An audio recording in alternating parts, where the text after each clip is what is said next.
Welcome to Monica Tutorial Classes.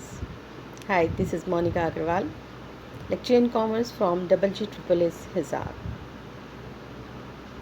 आज हम अपना करेंगे 4th चैप्टर +2 की बिजनेस स्टडीज़ का, जिसका टॉपिक है coordination, nature and importance. I hope आपने मेरे पहले 3 चैप्टर्स की वीडियो देखी होगी। तो अगर आपको ये अच्छे लग रहे हैं तो आप इस चैनल को सब्सक्राइब करना ना भूलें। तो चलिए हम स्टार्ट करते हैं कोऑर्डिनेशन के लिए। कोऑर्डिनेशन एक ऐसा वर्ड है जो आप अपनी आम तौर पर भी इसको बहुत यूज़ करते हो। हम कहते हैं हमारे बीच में कोऑर्डिनेशन नहीं था, कोऑर्डिनेशन हो जाता तो ये हो जाता, यहाँ पे कोऑर्डिनेशन की कमी थी।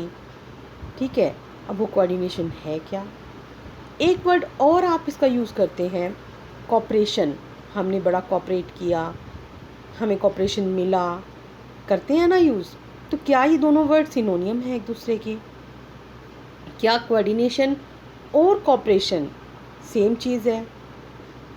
नहीं, ऐसा नहीं है।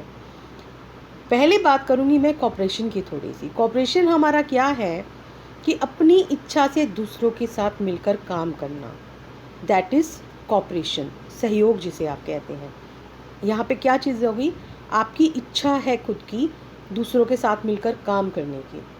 कोऑर्डिनेशन क्या है? ये आपकी इच्छा नहीं है, ये आपका एक प्रोसेस है जिसे एक संस्था करती है। संस्था की बहुत सारी एक्टिविटीज़ होती हैं, उनके बीच में वो सामंजस्य स्थापित करती है ताकि जो उसकी ऑर्गेनाइजेशन है, उसके जो ऑब्जेक्टिव्स हैं, उनको वो फुलफ़िल कर सके। वो कोऑपरेशन है, वो हमारा कोऑर्डिनेशन है। और कोऑर्डिनेशन को अगर हम एक सिंपल मीनिंग में जानना चाहें तो एक किस्म से तालमेल बिठाना, तालमेल स्थापित करना। तो यहाँ पे अब इसकी क्या चीज़ आ जाती है? ये चीज़ आ जाती है कि कोई भी अगर हमारी व्यवस्था है, उसके विभिन्न अंग जो हैं, गतिविधियाँ हैं, उनमें सामंजस्य स्थापित करना हमारा क्या कहलाता है? कोऑर्डिनेशन कहलाता है। और आप इसकी यहाँ से भी एक डेफिनेशन कर सकते हैं। ये एक जो बॉक्स में होती है, ये भी काफ़ी कुछ आपको बताती है कि समन्वय जो प्रक्रिया है, प्रोसेस जिसमें बहुत सारी एक्टिविटीज़ होती हैं, स्टेप्स होते हैं। ठीक है, तो उसमें अगर जो एक संस्था में बहुत सारे के काम हो रहे हैं, उनके बीच में अब बहुत सारे काम कौन से होते हैं? सेल हो गया, परचेज़ हो गया, प्रोडक्शन हो गया, फाइनेंस हो गया, पर्सनल का काम हो गया। तो ये सारी की सारी क्या हैं? हमारी क्रियाएं। इनमें संतुलन स्थापित करना पड़ेगा ना। अब आप चाहते हैं कि आपके ज़्यादा प्रॉफिट्स मिले, ज़्यादा प्रॉफिट मिले तो आपको ज़्यादा सेल करनी पड़ेगी, सेल ज़्यादा करोगे तो आपको माल भी उतना ही बनाना पड़ेगा, लोग भी आपके पास कैपेबल होने चाहिए, पैसा भी आपके पास पूरा होना चाहिए। तो कब होगा ऐसा? जब सारे डिपार्टमेंट मिलकर काम करेंगे, उनमें आपस में तालमेल होगा, सब एक दूसरे से ढंग से बात कर रहे हैं, अपनी सारी रिक्वायरमेंट्स दे रहे हैं, उनकी रिक्वायरमेंट पूरी की जा रही हैं। तो ये सारी की सारी चीज़ें क्या हैं? कोऑर्डिनेशन। तब अल्टीमेट जाके जो एक ऑर्गेनाइजेशन है, एक बिज़नेस है, उसके ऑब्जेक्टिव हमारे क्या हो जाते हैं? पूरे हो जाते हैं। चलिए हम बात करते हैं। अब हमारा नेक्स्ट जो टॉपिक आता है वो that is nature of coordination, प्रकृति। कई बार क्या होता है, जो प्रकृति है वो एक किस्म से हमारी फीचर्स भी हो जाती हैं, विशेषताएं हैं कि ऐसे ऐसे करती है, तो आपकी वो विशेषताएं भी रहती हैं। अगर आपको फीचर्स बोलते हैं तो भी आपने यही लिखना होता है, नेचर है तो भी आपको यही लिखना है। तो सबसे पहली जो फीचर है हमारी, वो क्या चीज़ है? Coordination integrates group efforts. अब क्या एक अकेला व्यक्ति जो है वो तालमेल स्थापित करेगा? नहीं ना।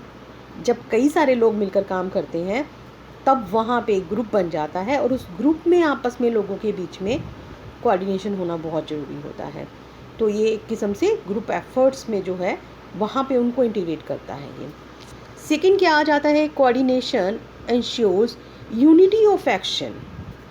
ये जो है जितने भी आप लोग एफ़र्ट्स करते हैं, जितने भी एक बिज़नेस है उसमें जितने भी एफ़र्ट्स किए जा रहे हैं, उनमें एक यूनिटी लाता है, एकता लाता है। कैसे? जैसे कि अगर अपना सेल हम बढ़ाना चाहते हैं तो हम परचेज़ से कहेंगे क्या हम इतनी परचेज़ कर सकते हैं, है ना? क्या हमारे को आप इतना मटेरियल दे दोगे, इस टाइम पर दे दोगे? तो वो अपनी दोनों बिठा रहे हैं, एकता डिसाइड कर रहे हैं वो। तो वहाँ पे हमारा क्या हो जाएगा? Coordination. Coordination is a continuous process. Continuous process लगातार चलता रहने वाला है। ये नहीं कि आपने एक बार कर लिया तो काम हो गया, नहीं, बिज़नेस लगातार लंबा टाइम तक चलता है, एक्टिविटीज़ उसमें बहुत ज़्यादा लंबी होती रहती हैं, तो कदम कदम पे आपको ज़रूरत होती है। कोई भी चीज़ कम या ज़्यादा हो सकती है, तो अगर कहीं पे भी कोई भी चीज़ कम या ज़्यादा होगी तो वो सारा का सारा बैलेंस ख़राब कर देगी। तो आपको कोऑर्डिनेशन हर वक्त रखना पड़ता है। Coordination is an all pervasive function. अब ये क्या चीज़ है? जो कोऑर्डिनेशन होता है, हम कहते हैं वो एक सर्वव्यापक है, सारी जगह में है। अब आप कहें कि सिर्फ क्या बिज़नेस में है?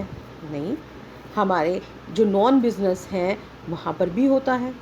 अब आप चलिए इसका एक एग्ज़ाम्पल सिंपल सा हम लेते हैं जो आपको समझ भी आ जाएगा। आप स्कूल में पढ़ते हैं, ठीक है।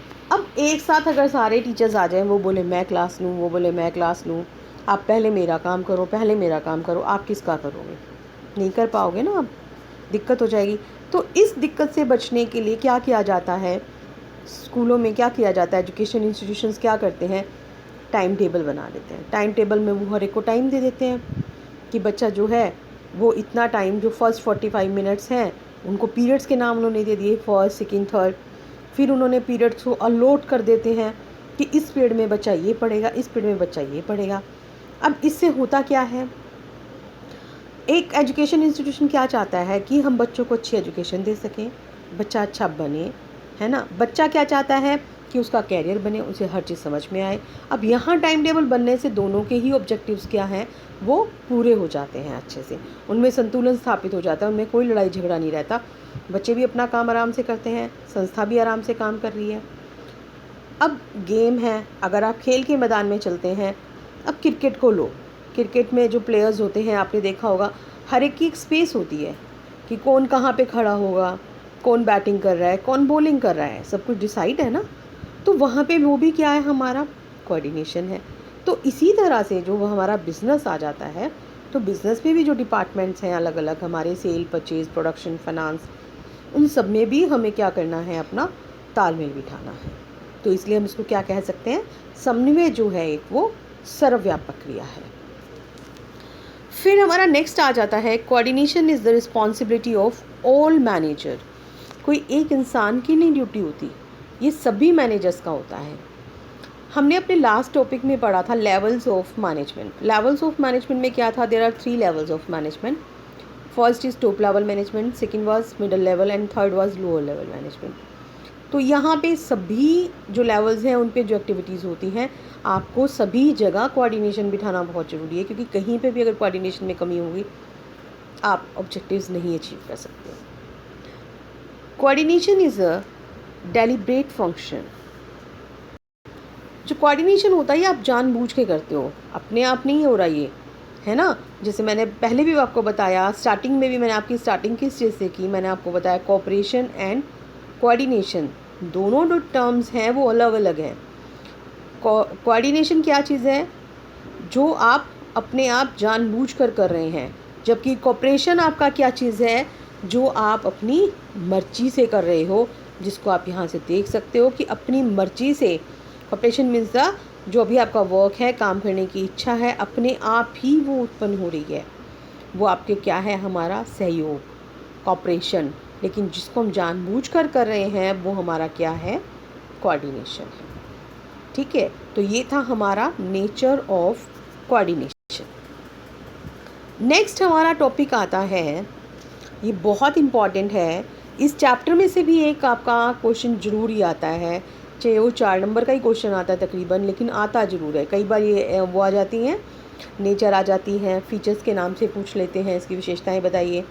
और ये तो जो आप टॉपिक कर रहे हैं ना, समन्वय प्रबंध का सार है, coordination is the essence of management. ये तो बहुत ही इंपॉर्टेंट है, 2 नंबर में, 4 नंबर में अक्सर ये आता ही आता है। कोई एक आधा साल ऐसा होगा जिसमें ये कुछ नहीं आता हमारा, तो इसको बहुत अच्छे से कीजिए।